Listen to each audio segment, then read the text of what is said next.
Прекрасная женщина, сладкоголосая певица, обладательница нежного сопрано, регент церковного хора, гимнастка, артистка цирка. Это все о нашей гости. Зара Бутаева живет и работает в Москве. Сейчас находится на отдыхе в Осетии. И сегодня любезно согласилась прийти к нам на передачу. Зара, добро пожаловать. Спасибо. Вы начинали творческий путь как актриса цирка. Да. Что вы заканчивали? Я заканчивала Государственное училище циркового и эстрадного искусства имени Румянцева-Карандаша. Московское. Но оно на тот момент было одно в Советском Союзе. В акробатике вы достигли больших профессиональных высот. Расскажите о самых ярких моментах. С кем из известных цирковых артистов вам посчастливилось сотрудничать? Самый, наверное, известный Эмиль Емельевич Кио. Ездили мы в 93-м году в Японию, полугодовой, по-моему, если я не ошибаюсь, ну, приличное время мы ездили по северу Японии. Ну, и Саппоро, и как бы много. Хоккайдо. Север Японии – это Хоккайдо. Нас даже учили, как это все называется. Всячески, пока на корабле мы туда плыли, то там эти боцманы и капитаны, они нам все объясняли, как можно различить Хоккайдо, Хансю, Сикока, Кюсю. Вот. Так что на Хоккайдо выступали. В 1988 году мы выпустились. И это была первая в истории вообще училища циркового. Первая премия была присуждена, ее выделили лучшему номеру курса. И вот с тех пор как бы стали, я не знаю, каждый год они ее дают или просто когда есть такой номер. Вот, и нам ее дали первую премию в истории этого училища имени Румянцева-Карандаша. Ее учредили. И потом нас сразу позвали поехать на юношеский такой вот, ну, для молодых талантов конкурс в Париж. Потому что номер был, назывался ханд-вальтиш, ручной вальтиш. Ну, вальтиш – это перелет на небольшие расстояния. Вот. И у нас не было ничего, кроме костюмов в номере. То есть это настолько вообще удобно, никакой аппаратуры, ну ничего. Вот костюмы в сумочке и поехали. А уровень был очень высокий. То есть на тот момент это один из лучших номеров, ну, в акробатике в мире. Я не говорю, не берусь судить другие, но это было. И потом внесли в Книгу рекордов России. Где-то у меня даже есть эти документы, все это все есть. Радостное событие, поздравляем. Спасибо. Зара, зная, что век циркового артиста недолг, почему вы отдали предпочтение все-таки этой профессии? У вас замечательный голос. Может, надо было поступать все-таки в консерваторию?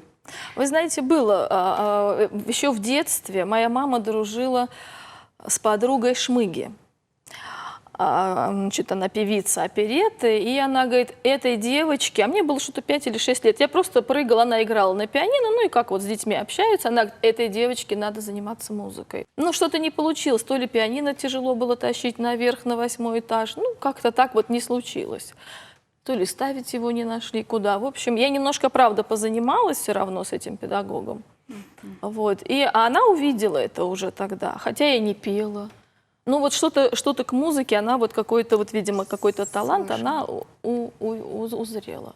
Какие произведения у вас преимущественно в репертуаре? Классические. В основном классические, есть народные. Вот я сегодня бы хотела, наверное, народную спеть, русскую очень красивую песню. Вот. Ну вообще классика, классический вокал, оперы, арии из опер. Вот, какие-то романсовые такие произведения. Вы также активно участвуете в православных богослужениях. Что дает вам пение в церковном хоре?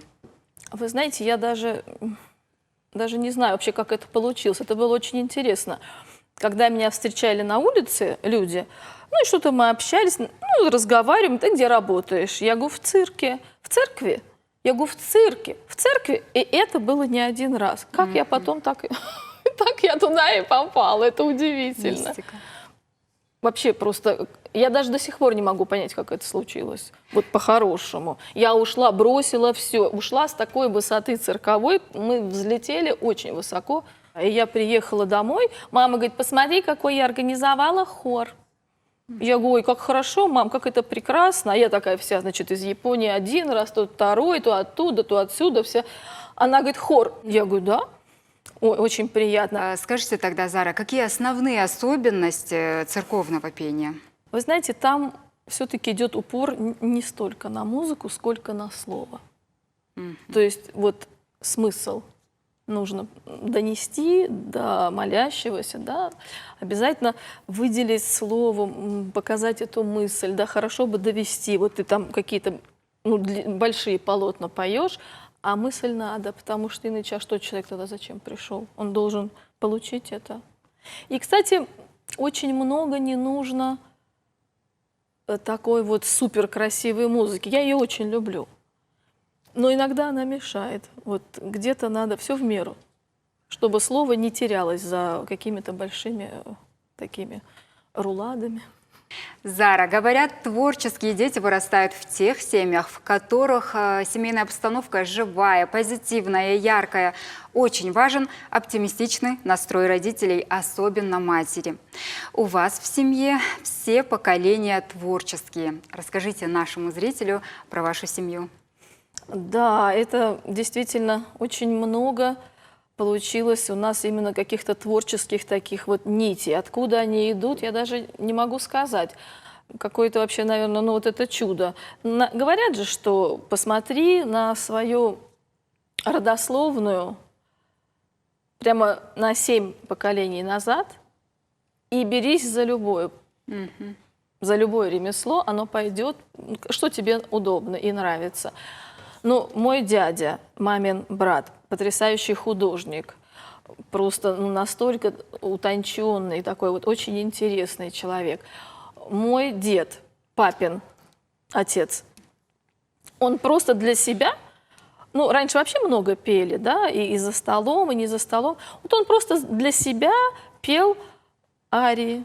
Дочка танцует, бабушка, мамина мама, очень красиво танцевала. Дочка танцует просто очень на высоком уровне кавказские танцы и преподает с большим успехом. Сын, ну уж в кино-то у нас никто не снимался, это точно. Он снимается, да, он снимается в фильмах, но просто вот, да, и он первый. Причем он не любит сниматься. Его берут на главные роли, я с ним договариваюсь, долго общаюсь, чтобы он вот пошел и снялся. Потрясающе получается. На кинотаврах, по-моему, уже все фильмы, где он участвовал, 2 на кинотавр. Сейчас 2-й пошел на кинотавр, обе главные роли. А в первом он главного героя Гудиков 2, по-моему. Только, ну, какую-то то ли детскую его часть. Это Алан Догузов, самый первый нас снимал режиссер. Он говорит, Зара, говорит, это как вообще это происходит? Говорит, они где только не заняли мое место. А я вижу его в математике. Потому что оба деда математики его, физик-математик и механик-математик. И там такие технические мозги в этой голове. Потому что это тоже так, ну так как-то. Зара, желаем вам и вашей семье счастья и, конечно же, новых творческих успехов. Спасибо. В начале нашего разговора вы обещали исполнить нам красивую народную классическую песню. Да, очень люблю, и зрители, вот, ну и мои зрители, и на любого зрителя, куда я не выходила, всегда всем очень она нравится. Русская народная песня «Потеряла я колечко». Давно. Тогда просим вас на сцену, Зара. Спасибо. Только выйду я с крылечка, как мой миленький за мной.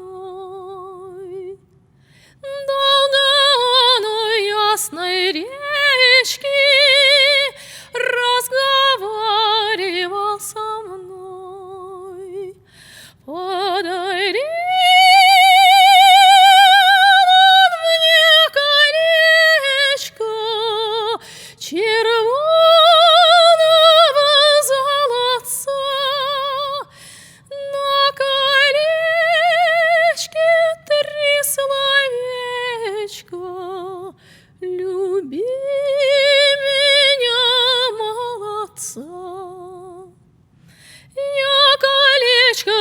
потеряла, я искала тут и там, к ясной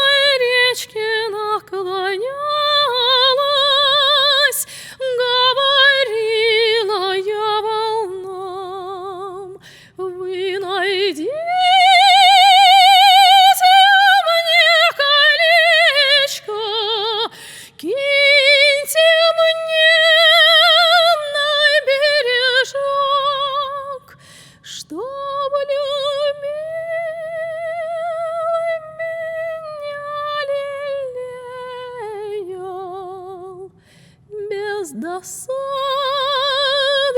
мил дружок. Ведь досада не рассада, не раскинешь по грядам.